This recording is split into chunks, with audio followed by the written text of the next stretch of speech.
And continuing with 9, she is suffering in her body. May thy majesty send a learned expert to see her.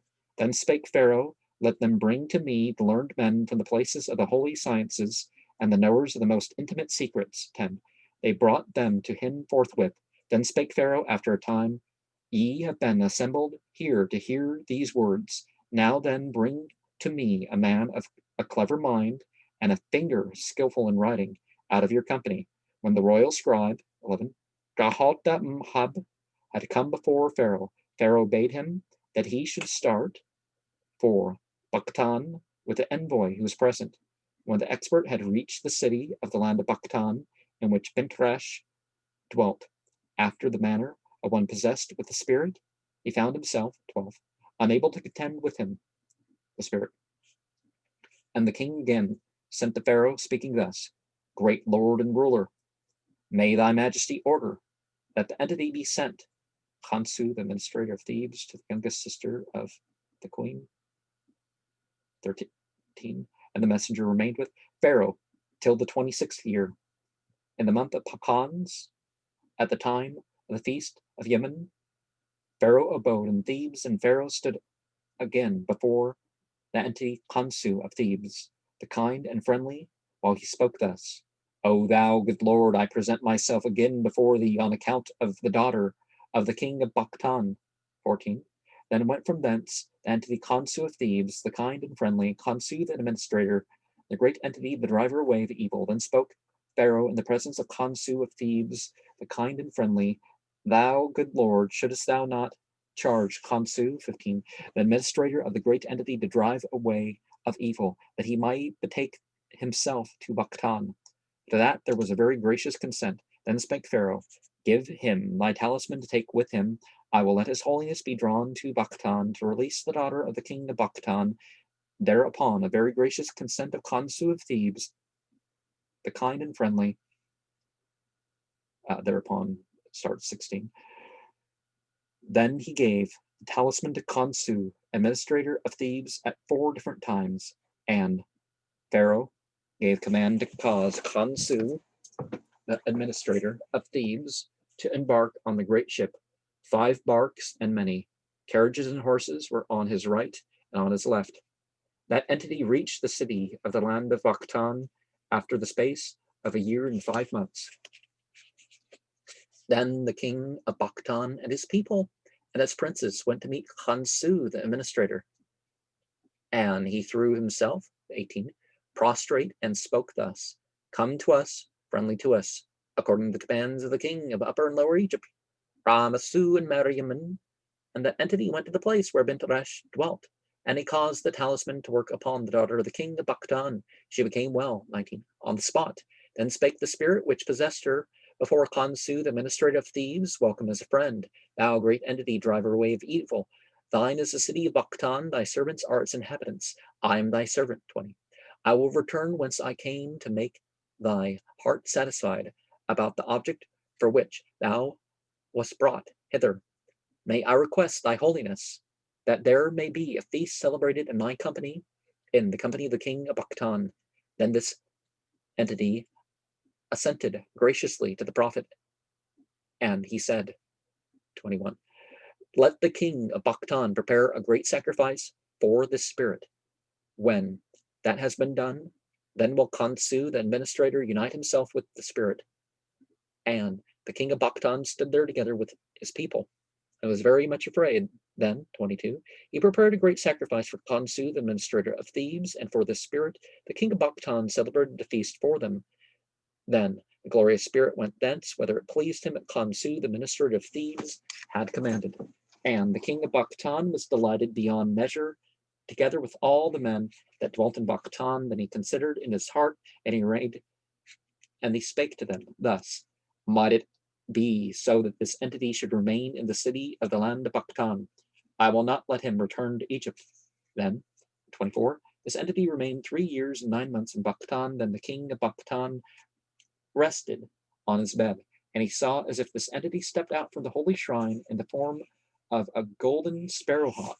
He took his flight heavenward towards Egypt. 25.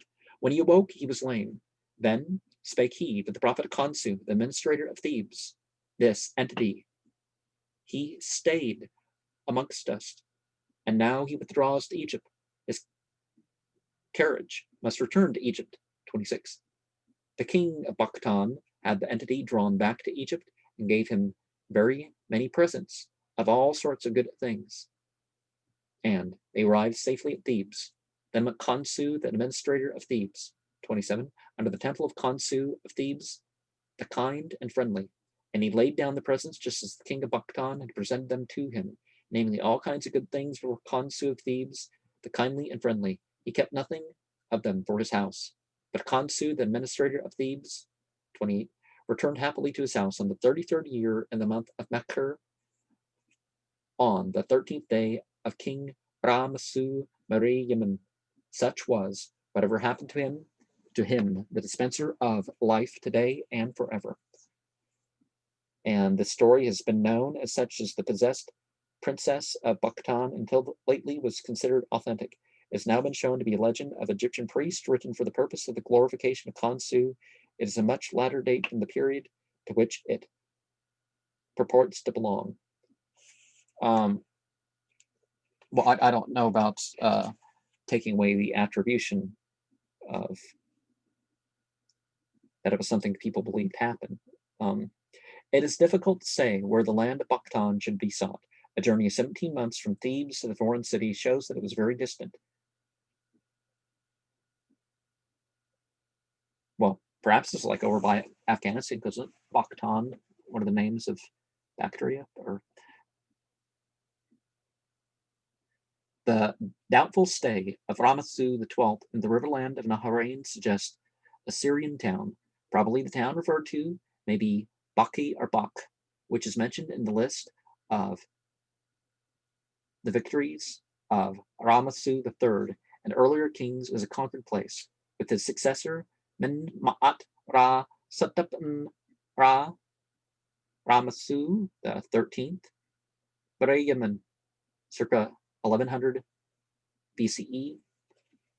I think that's not quite how you pronounce it, but we seem to have arrived at the end of this dynasty, although it is proved by the monuments that some Ramessides, as petty kings, put forward their claim to the throne even in the time of the foreign conqueror Shashank I.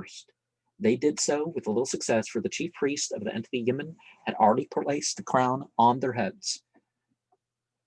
And being the lords of Thebes, they behaved as lords also of the whole kingdom. The temple of Khonsu at Thebes had been finished under Ramasu XIII as far as the open forecourt with the small colonnade around it. The king prides himself on having erected these last buildings as a memorial to his father Khonsu, who promises him as a reward of the kingdom of Tmun. In the other parts of the first hall, the king insists in a still more earnest manner on his own importance as a builder. Splendid things has he made, many and wonderful monuments. All his schemes were carried out immediately like those of his father, the Memphite Ptah. He has embellished these with great monuments. No other king has done the like. In the collection of papyri in the Turin Museum, as published by Pleite, there exists what is possibly an autograph letter of Ramasu XIII, dated in the 17th year of the month Choyak. I don't remember the Egyptian characters for that, sorry. The 25th day. The following is a translation of it. A royal order is issued to the king's son of Cush, the royal scribe of the warriors, the superintendent of the granaries, the commander of the Pharaoh's foreigners, Pa'enehas, to the following effect: the king's order will be brought to thee, making the communication that Johnny, the major domo and counselor of Pharaoh, has set out on his journey. His departure has been caused by the commissions from Pharaoh his lord, which he has started to execute in the land of the south. As soon as this letter of Pharaoh thy lord reaches thee, do thou act in fullest accord with him, for he is to execute the commissions of Pharaoh his lord, on account of which he is departed from hence. Thou art to look up the hand-burrows of the great female entity, to load them and put them on board of the ship. Thou art to have them brought into his presence, where the statue is appointed to stand. Thou art to have the precious stones here Follows a list of unknown sorts of stones brought together to the same place where the statue stands to deliver them into the hands of the artist. Let no delay be interposed in the execution of this commission, or else I should degrade thee. Behold, I expect thy best attention to this message. Such is the message which is made known to thee. The conclusion of the letter is very clear and explicit, evidently on the assumption the viceroy of Ethiopia might prove a negligent servant.